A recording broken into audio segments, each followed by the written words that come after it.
a un mot qui revient toujours quand Daniel parle, ainsi qu'Aurèle parle, le mot 14e de Nissan. Pour le bénéfice de nos téléspectateurs, pouvez-vous nous expliquer vraiment ce que c'est 14e de Nissan? Le 14e de Nissan, c'est le mois de Nissan, c'est le premier mois du calendrier biblique, un calendrier qui est donné par Dieu lui-même. Et Dieu n'avait jamais donné de jour pour les célébrations des fêtes, il a toujours donné une date. Donc nous décidons de remplacer la date par un jour, ce qui est contraire à la parole de Dieu. Et le 14 de Nissan, qui est le premier mois du calendrier biblique, correspond à notre calendrier grégorien au mois de mars-avril, fin mars-avril à peu près, si on veut faire une correspondance entre les deux mois. Maintenant, concernant le mois où le Messie est crucifié sur la croix, le mois de Nissan, cette date, le 14 du mois, tombait cette année-là un mercredi. Et la Bible est claire là-dessus. Lorsque les femmes sont allées dans le tombeau du Messie, aux petites heures du matin, après le sabbat, ils ont trouvé le tombeau vide. Donc le Messie était déjà ressuscité. Donc, comment peut-on prétendre qu'il a ressuscité le dimanche quand les femmes qui ont été un jour après le sabbat, elles ont trouvé le tombeau vide? Si le Messie est mort mercredi, dans cette année-là, donc il est ressuscité samedi. C'est comme pour dire, le maître du sabbat est ressuscité le jour du sabbat. Tout à fait. Le mercredi qu'on en parle, que le 14e Nissan, qui doit être la date de la mort de notre Seigneur Yahshua, ce mercredi-là, c'était pendant une fête.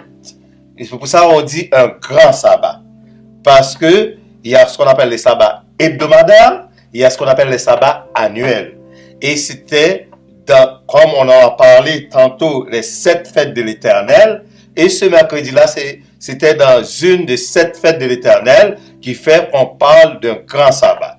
Fait que, étant donné que Yahshua, notre Seigneur, est mort un mercredi, comme tu viens de nous dire, et il est ressuscité le jour du sabbat, pas le dimanche matin. Le dimanche matin, quand on l'a vu, il était déjà ressuscité. Ça, c'est exactement ce qu'on vient de comprendre concernant le 14e Nissan. Et moi, vu que moi, je me porte toujours à l'origine. Quand on regarde l'origine des chrétiens, l'origine des juifs, l'Éthiopie, l'Égypte, est-ce que tous ces gens-là sont dans l'erreur qui ont pratiqué le sabbat? Vu qu'on a pu remarquer d'après notre calcul 14e de Nissan que le maître du sabbat est ressuscité un samedi, vu que le dimanche qu'on adore maintenant, on voit que c'est une erreur, quelle alternative qu'on donne aux chrétiens d'aujourd'hui? Qu'est-ce qu'ils doivent faire par rapport à ces erreurs-là? Avant de répondre à cette question, on va juste spécifier pour nos chers téléspectateurs que dans le calendrier biblique, il y a un seul jour qui porte un nom, c'est le 7e jour, qui est le sabbat, Shabbat. Après ça, les autres jours ont été nommés le premier jour, le deuxième jour, jusqu'au 6e jour. Il y a un seul jour dans la Bible qui a un nom, c'est le sabbat. En ce qui a trait à la question, on sait très bien, et on est clair là-dessus, que la célébration du dimanche de Pâques, on adore la déesse du ciel qu'on appelle Astarté ou Easter. Quand quelqu'un vous dit Happy Easter, il est en train de vous dire joyeux anniversaire à la déesse. Donc ils sont en train d'adorer la déesse du ciel qu'on appelle Sémiramis, qui était la femme du dieu soleil, qui était Nimrod, et pour signifier ou pour démontrer qu'on adore cette déesse, pourquoi pensez-vous, le dimanche de Pâques, les gens vont s'engouffrer dans le chocolat en lapin et de chocolat en forme d'œuf? Bien, c'est parce que selon les légendes païennes et selon les religions païennes, Sémiramise, qui est la mère de Tammuz, la femme de Nimrod, qui est devenue Nimrod le dieu soleil et Sémiramise la déesse du ciel, elle est morte et selon la tradition, les dieux ont décidé de la renvoyer sur terre. Et elle est revenue sur terre dans un gros œuf et l'œuf a éclaté et elle est sortie de l'œuf. Et pour manifester sa puissance, elle a transformé une souris en lapin. D'où la tradition de donner des chocolats en lapin et des chocolats sous forme d'œuf pendant la journée, l'anniversaire de Easter ou la fête de Pâques, selon ce qu'on dit. Maintenant, pour offrir une alternative à nos chers téléspectateurs, si Dieu vous ouvre les yeux et vous découvrez que vous étiez dans la vérité et vous demandez à l'Éternel, mais qu'est-ce que je fais maintenant? J'ai constaté que j'adorais les faux dieux. Par conséquent, si j'adorais les faux dieux le dimanche de Pâques, ça veut dire les autres dimanches, j'adorais aussi des faux dieux. Les autres jours, j'adorais aussi des faux dieux. C'est quoi l'alternative? Eh bien, nous savons très bien que lors du début de l'Église primitive, au 1er siècle, il y a eu une fête à Jérusalem et toute la diaspora juive était réunie à Jérusalem. Des centaines de milliers de juifs de partout dans le monde. Et ces juifs se sont réunis à Jérusalem pour célébrer la fête de Shavuot, la fête de Pentecôte. Eh bien, qu'est-ce qui est arrivé? Actes chapitre 2, Pierre a prêché l'évangile. Et le Saint-Esprit de Dieu a saisi les cœurs de plusieurs milliers de juifs. Et la Bible dit 3000 juifs se sont convertis. Maintenant, qu'est-ce qu'on fait avec tous ces nouveaux convertis? Qu'est-ce qu'on fait avec tous ces juifs qui viennent au Seigneur? Il faut les nourrir spirituellement, mais aussi il faut les nourrir physiquement. Parce que ce sont des gens qui ne vont plus retourner dans leur pays où ils étaient hébergés. Donc, ils se sont réunis dans les maisons et il y a eu beaucoup de petites églises comme ça réunies dans les maisons. Moi, je suis convaincu que si Dieu vous convainc que vous êtes dans l'erreur, s'il vous ouvre les yeux, il va pouvoir également la manière que vous devez être en relation avec lui, la manière qu'il faut l'adorer, la manière qu'il faut le servir, et il va vous diriger vers d'autres croyants qui ont aussi l'intelligence illuminée par le Saint-Esprit de Dieu pour vous conduire dans la vérité, pour que vous ayez une communion non seulement avec Dieu, qui est une communion verticale, mais aussi une communion avec vos frères et vos sœurs, qui est une communion horizontale. Tout à fait. Pierre, l'apôtre Pierre, qu'on en parle, c'est quelqu'un que Yahshua avait trouvé aussi sur son chemin, mais c'était pas un grand intellectuel par contre. Pierre, c'était quelqu'un d'ordinaire, mais Yahweh lui a donné son esprit pour présenter la parole et que les gens ont été convaincus et ils se sont convertis. Et à cette époque-là, on les appelle les prémices. C'était les premiers chrétiens. Et ces prémices-là, comme Aurel vient de nous dire, on n'avait pas encore une assemblée. On n'avait pas encore une église pour ces prémices-là. Mais ces prémices-là, Yahweh leur a donné par son esprit comment faire jusqu'à aujourd'hui pour trouver l'église ou l'assemblée des chrétiens les vrais. Et ça, j'en suis sûr et certain, Dieu a un dessein pour nous. Vu que notre objectif, c'est d'ouvrir l'œil de nos auditeurs, moi, je lis dans 1 Corinthiens, chapitre 11, à partir du verset 23, que la Pâques, c'est la mort de Jésus. Qu'en pensez-vous? Je crois que c'est une très bonne question.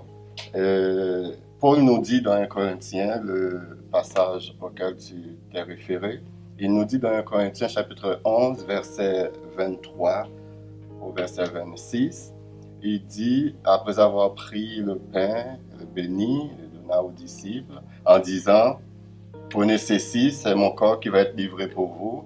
Il a fait de même avec le vin, en disant, buvez ceci, c'est mon sang qui va être livré pour vous. Et il dit, à toutes les fois que vous mangez ce pain et que vous buvez cette coupe, vous annoncez la mort du Seigneur jusqu'à ce qu'il vienne. Maintenant, la chrétienté appelle vendredi, qui est supposément la mort du Messie, ils appellent ça vendredi saint. Et le dimanche, qui est supposément également la résurrection du Messie, ils appellent ça le dimanche de Pâques. Il y a un problème majeur. Le problème est que si sa mort, c'est ça, c'est vraiment la Pâques, donc le vendredi de sa mort devait être appelé vendredi de Pâques, puisqu'il est mort le vendredi selon la chrétienté. Et le dimanche, le jour de sa résurrection, c'est ce jour-là qu'ils appellent la Pâque. Donc il y a un problème énorme.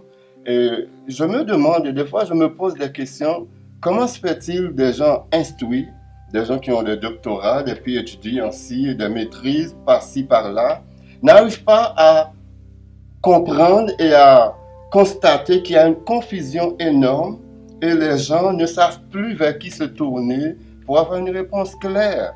Et c'est ce que nous essayons au cours de cette émission, d'amener à nos téléspectateurs une réponse claire à ces choses qui peuvent paraître très, très, très confuses. Justement, et la Bible nous dit Christ est notre Pâques. Comme tu viens de nous dire, pourquoi une chose aussi simple qu'on est dans la confusion?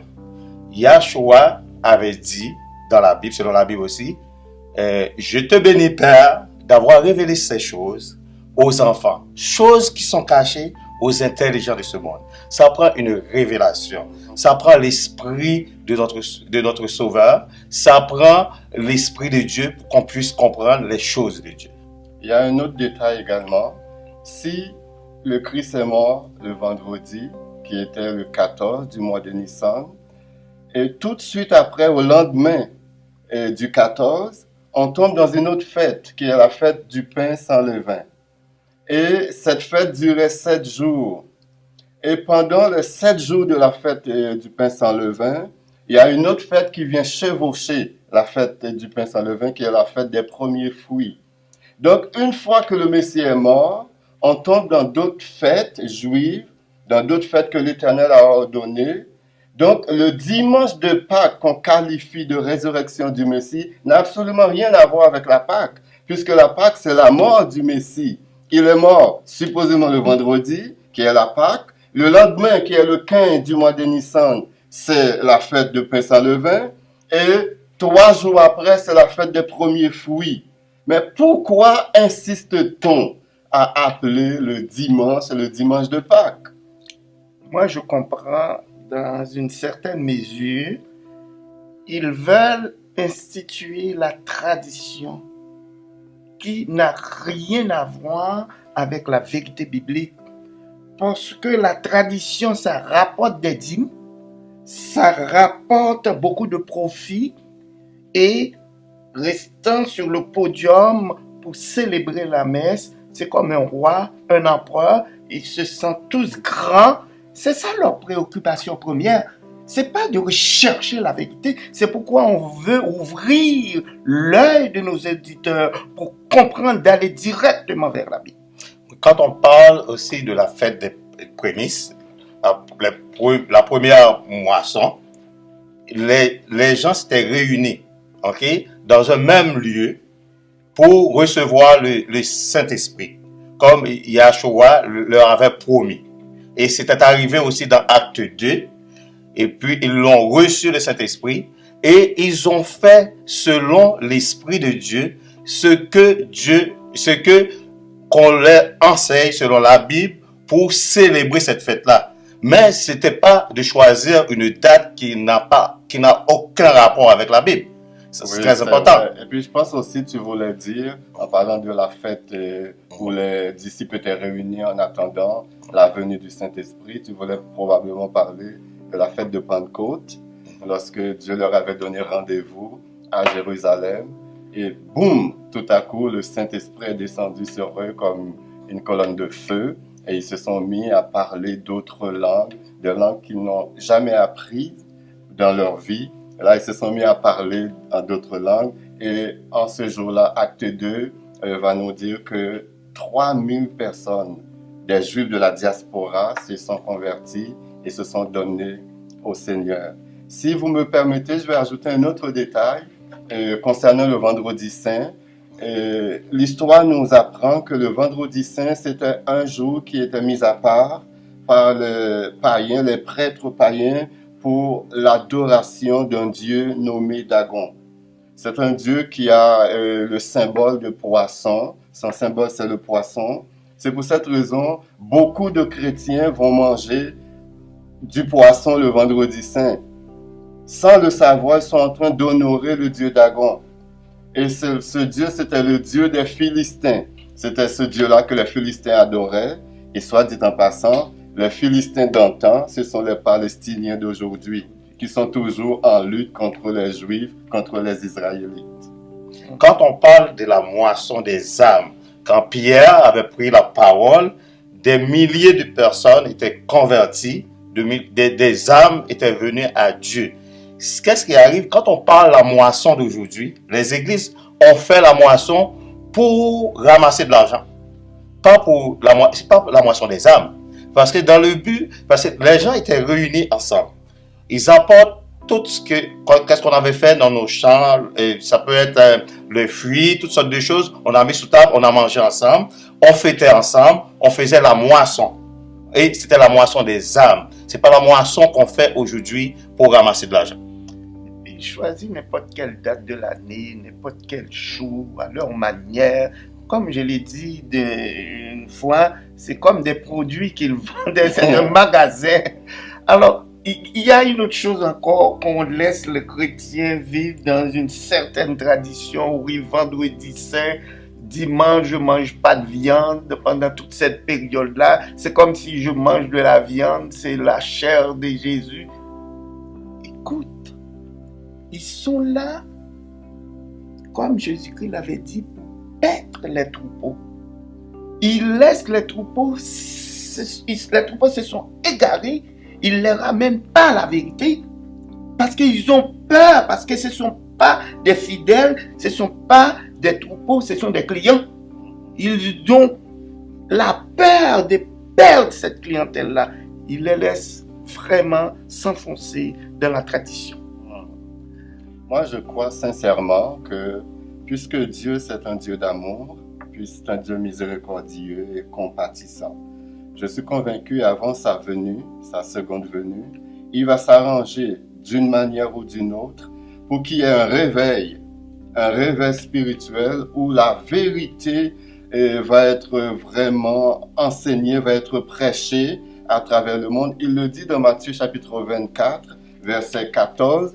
Cette bonne nouvelle du royaume sera prêchée dans le monde entier pour servir de témoignage à toutes les nations. Alors viendra la fin. Donc je suis convaincu que le Seigneur de toutes choses, le roi des rois, le maître de l'univers, le souverain, va s'arranger pour donner ne serait-ce qu'un dernier avertissement à tous les hommes, de sorte que lorsqu'on va se présenter devant lui le jour du jugement, pour qu'on soit sans excuse. Tout à fait. Parce que notre Créateur a un plan pour l'humanité. Ok, ça ne peut pas rester comme ça. Parce que dans l'Apocalypse, on nous dit, avant que Yahshua mit ses pieds sur cette terre, il va envoyer un ange qui va enchaîner le serpent ancien, le diable, pour 1000 ans, pour qu'il ne continue pas à séduire les nations. Parce que à ce moment-là, nous allons avoir toute la pleine liberté, nous allons avoir tout l'esprit de notre Seigneur en nous pour qu'on puisse comprendre la vérité, la vraie vérité qui est prêchée selon la Bible, selon la parole de Dieu. Alors, moi, que je demande à Dieu, c'est de nous protéger. Le fait qu'on met la vérité sur la table, je sais même qu'on va être persécuté, mais moi je suis fort. J'ai pas peur parce que les autres disciples ont été persécutés. Moi, je suis là et vous êtes là aussi pour ouvrir l'œil de nos auditeurs et pour dire la vérité et on va le dire. Merci et à bientôt.